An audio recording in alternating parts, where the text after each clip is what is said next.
ఉమ్మడి ఆంధ్రప్రదేశ్ ముఖ్యమంత్రి వైఎస్ రాజశేఖర రెడ్డి వర్ధంతి కార్యక్రమాలు నిర్వహించారు. కాంగ్రెస్ నేతలు గాంధీ భవన్ లో ఆయన చిత్రపటానికి పూలమాలలు వేసి నివాళులర్పించారు. అటు పంజాగుట్టలోని వైఎస్ఆర్ విగ్రహం వద్ద నేతలు నివాళులర్పించారు. ఆయన చేసిన సేవల్ని స్మరించుకున్నారు.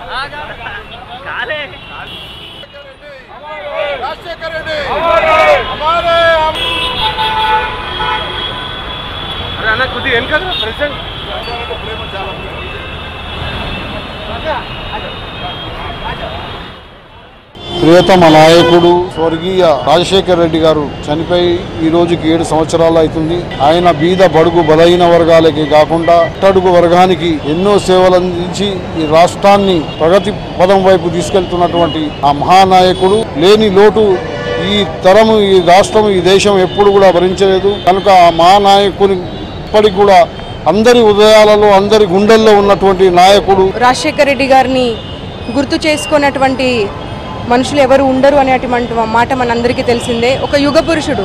అలాంటి వ్యక్తులు మళ్ళీ జన్మించరు.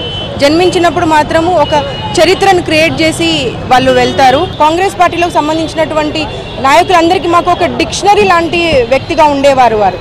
రాజశేఖర్ రెడ్డి గారి లాంటి హృదయం ఉన్నటువంటి మంచి వ్యక్తి చాలా అరుదుగా ఉంటారు. వారి నుండి మేము చాలా నేర్చుకున్నాము. వారిని ఈ సందర్భంగా గుర్తు చేసుకొని మా మధ్యలో లేరనడానికి మేము బాధిస్తూనే వారు నేర్పించినటువంటి మాటలను ముందుకు తీసుకొని వెళ్తాము.